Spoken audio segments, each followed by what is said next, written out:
When a US military bomber was shot down over the Indonesian island of Ambon in 1958, the pilot did not just lose his plane. He accidentally confirmed a lie the Americans desperately tried to deny.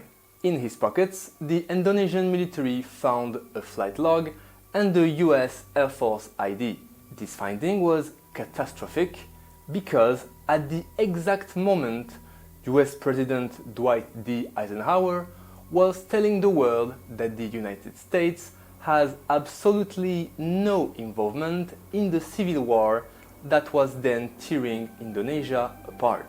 It turns out the pilot, Alan Pope, was a veteran of secret missions who had recently been on a big game safari in Africa before the CIA called him back to bomb a country, albeit quite big, most Americans could not find on a map. And this wasn't just a pilot taking a wrong turn. It was the climax of a multi-million-dollar covert operation that involved secret air forces, fake passports, and even a CIA-produced porno movie.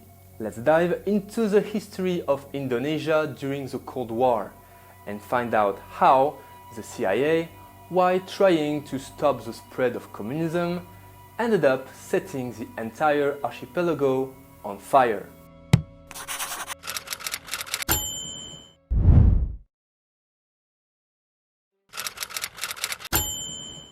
The year is 1955 and the Central Intelligence Agency is about to learn that you cannot simply buy a revolution, or at least not at the price they wanted.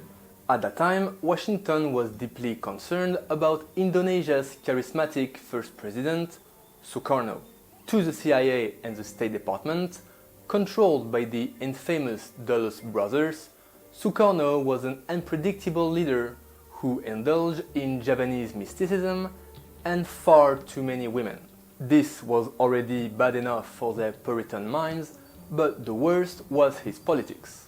In this heated Cold War context, Sukarno rejected the idea of becoming a military ally of the US and was even perceived as too friendly with communists. So, to oust him and make Indonesia more docile to America's plan, the CIA decided to fix the upcoming 1955 national elections. And the plan was to discreetly give $1 million to the anti-communist Masyumi Party, a major Islamic political party in Indonesia. But in the grand scheme of the Cold War, spending just $1 million was practically pocket money, and the results reflected that. In short, the operation was a complete fiasco. While the CIA's protégés were eclipsed, the Indonesian Communist Party, or PKI, skyrocketed to nearly 20% of the vote, becoming, in the process, a major contender on the island of Java, the heart of the archipelago.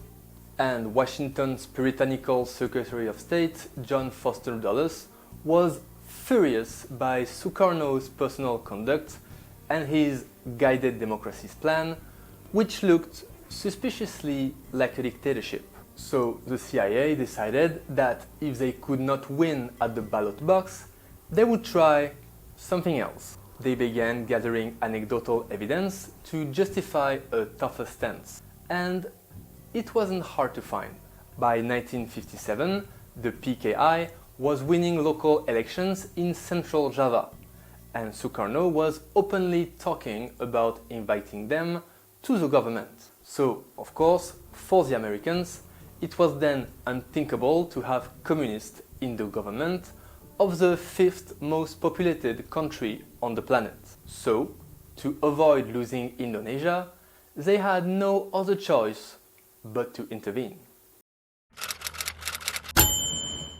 In the meantime, as Java tilted left, the outer islands of Sumatra and Sulawesi began to simmer with rebellion.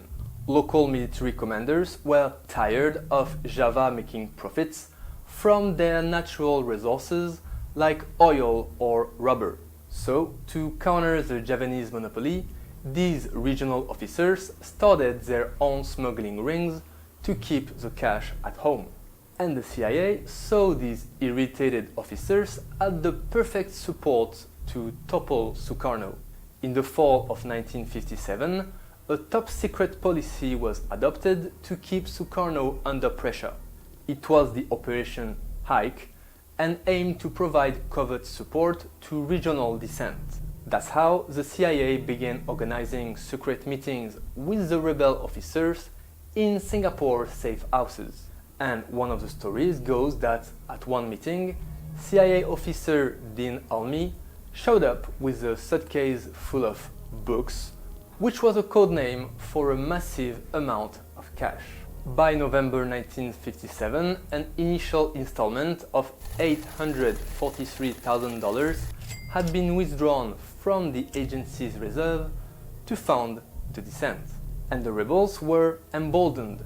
They brought a Douglas transport plane from a Chinese businessman to outrun government's blockades. But they needed more than just cash and a few old planes. They needed a secret air force. And the CIA was more than happy to provide one, though they had to get a little creative with the personnel. So, how do you run a secret war without using American pilots? The answer: just find deniable assets. The CIA brought in a 22-man detachment of Polish pilots, all veterans of World War II, who had been flying for the agency since an obscure and unsuccessful operation in Albania a few years earlier. One of them, Józef Jeka, was even a confirmed ace who had downed 7 German aircraft. So, in early 1958, the first major weapons delivery arrived in Indonesia. The USS Bluegill, a World War II vintage submarine, moved silently through the Mentawai Strait of Sumatra, monitoring the delivery of weapons for 8,000 soldiers. The shipments included everything from M1 carabines to bazookas and loads of ammunition crates. In Sulawesi, the rebels even formed their own air force called the EUREV. And to make it look indigenous, the CIA painted makeshift Filipino Air Force markings on the tail of a P-51 Mustang. But the real muscle were the B-26 Invader bombers. To service these planes, CIA paramilitary officer Tom Fossmeyer had to learn how to fuse 500-pound bomb in a single day at Clark Air Base in the Philippines because he had no prior experience with explosive devices. Then the B-26 began hitting government airfield and harbors, and for a brief moment the CIA's Air Force was so effective that they even accidentally sank a British and a Panamanian freighter. Head of the CIA, Allen Dulles, told Eisenhower the strikes were even almost too effective. But this operation of dissident planes, flown by Indonesians, couldn't live forever and was about to fall apart. The CIA's luck ran out on May 18, 1958. Alan Pope, a brave but overly zealous American pilot, was on his way to strike the city of Ambon. And Pope had a habit of being aggressive. On a previous mission, he had insisted on using bombs to blow up a Catalina flying boat when guns would have sufficed, losing the element of surprise. So, during the raid on Ambon, Pope's B-26 was hit by anti-aircraft fire. He and his Indonesian radio operator bailed out, but his parachute got snagged on a tree, and he was captured alive. This was a disaster. The Indonesian government now had a living, breathing American CIA pilot in custody. The American State Department tried to claim Pope was just a soldier of fortune, but the documentation found on him, a flight log and a US Air Force ID, made that lie truly unbelievable. And Sukarno did not put Pope on trial immediately. He kept him at a summer resort on the slopes of the volcano, where the guard actually took him hunting and gave him every chance to escape. Pope figured it was a trap to get him killed by a communist mob. But while Pope sat in a golden cage, the CIA simply cancelled the entire operation. The rebels on Sumatra had already collapsed, with 5 CIA officers forced to flee into the jungle, eventually being rescued by the submarine USS Tang. Washington then realized it has backed the wrong horse. It was time for one of the most cynical pivots in Cold War history. Having failed to overthrow Sukarno with a ragtag group of officers, the US decided to embrace the very army that had just defeated their secret war. They realized that the Indonesian National Army, the TNI, was actually the most effective anti-communist force in the country. Many of the top generals in Indonesia had been trained at US military schools like Fort Leavenworth and referred to themselves as the sons of Eisenhower. The CIA reporting instantly reflected this 180-degree turn. Suddenly, Sukarno was speaking and acting in a way favorable to the US, and it was the former friend in the rebellion who were the threat. The Pentagon drew up a $7 million military aid package for the TNI. The goal was now to strengthen the army so they could eventually crush the PKI themselves. But that didn't mean Sukarno was off the hook. The agency's Far East division, frustrated by his continued neutrality, secretly produced a pornographic movie meant to discredit him. They used a blonde Caucasian woman and a Chicano male, filmed from the rear, to substitute for Sukarno. The idea was to claim Sukarno had been compromised by a Soviet agent, and it backfired spectacularly because in many parts of the Third World where it was released, the audience actually liked the idea of a man of color having sex with a white woman. It turned out that the CIA attempt at moral assassination was as clumsy as their military one. By 1965, Indonesia was a powder keg. Sukarno was balancing a fragile triangle of power between the army, the communist PKI, and himself. His health was failing, and rumor was flying that a council of generals, allegedly sponsored by the CIA, was planning a coup for Armed Force Day. On the night of September 30, a group of junior officers calling themselves the September 30 movement kidnapped and murdered 6 top generals, dumping their body down a well at Lubang Buaya. They claimed they were protecting Sukarno from a CIA coup, but the operation was a bungled comedy of errors. In the precipitation, the plotters forgot to kidnap a relatively obscure general named Suharto, and this omission will cause their downfall. Suharto then acted with uncanny efficiency.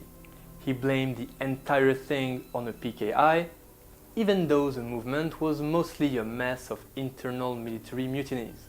Using the murdered generals as a pretext, the army launched a psychological warfare campaign that convinced the public the communists were gouging out eyes and preparing mass graves. And what followed was a bloodbath. Between 500,000 and 1 million people were slaughtered. The CIA, watching from the sidelines, was delighted. Using the chaos for their geopolitics, the CIA even provided lists of top communist leaders to the army, lists they had compiled from press clippings, which the army used to track down their targets. In 1966, Sukarno, the great leader of the revolution, is finding out that a lifetime of charismatic oratory is no match for a strategic blockade of his own palace. General Suharto didn't just take power in a single afternoon. He engineered what historians call a creeping coup. While Sukarno was still technically the president, he was effectively a prisoner of the army's goodwill. Suharto kept him as a figurehead to maintain a mask of constitutional legitimacy while he systematically dismantled Sukarno's life work. The turning point came on March 11, 1966, under the pressure of student demonstrators, some of which were discreetly funded by the US Embassy. Suharto forced Sukarno to sign an order known as Super Samar. It ostensibly gave Suharto the power to restore order, but in reality, it was a surrender of executive authority. Within 24 hours, Suharto used his new powers to formally ban the PKI. Sukarno could only watch from the sidelines, issuing verbal protests that were ignored by a media now entirely under military control. While Sukarno was being slowly but surely evicted from office, the country was being rebuilt as the new order. And this was not just a change in leadership. It was a total geopolitical pivot. The so-called Berkeley Mafia, a group of US-trained Indonesian economists, was brought in to flip the economy from socialist-leaning self-reliance to a Western-friendly investment haven. Foreign investors were invited back in to tap those 20 billion barrels of oil the CIA have been eyeing since the 50s. By March 1967, the transition was formalized when the Military Control Assembly stripped Sukarno of his presidential powers and named Suharto acting president. The man who had proclaimed the independence of Indonesia from the Dutch ended his days under house arrest, abandoned by his former allies, and forgotten by a nation now living under the latent danger of communism. The CIA's involvement in Indonesia was a masterclass in how to fail upward. They spent millions trying to dismantle the country in 1958, only to see a much more effective and much more violent anti-communist regime rise from the ashes of their failure in 1965. Suharto's military dictatorship would last for 32 years, fueled by the latent danger of communism and the memory of a coup attempt that provided the perfect pretext for mass murder. When Alan Pope was finally released from his resort prison in 1962, Sukarno gave him a piece of advice that could have applied to the entire CIA effort. Just go home, hide yourself, get lost, and we'll forget the whole thing. But as the mass graves scattered across the archipelago prove, history doesn't forget that easily. In the end, the CIA didn't need to create the wave that reshaped Indonesia, they were just happy to ride the waves ashore. So, given the sheer scale of the 1965 massacres, do you think the US government's support for Suharto was a calculated geopolitical victory, or was it a moral failure that we're still avoiding today? Let me know in the comments. Thank you for watching this episode in this series about Southeast Asia. More untold pages of history are on the way, so if you do not want to miss any, please consider subscribing, leaving a like, and sharing your thoughts in the comments. These, as you know, help tremendously. This is Forgotten Fragments. Until next time, for the next story.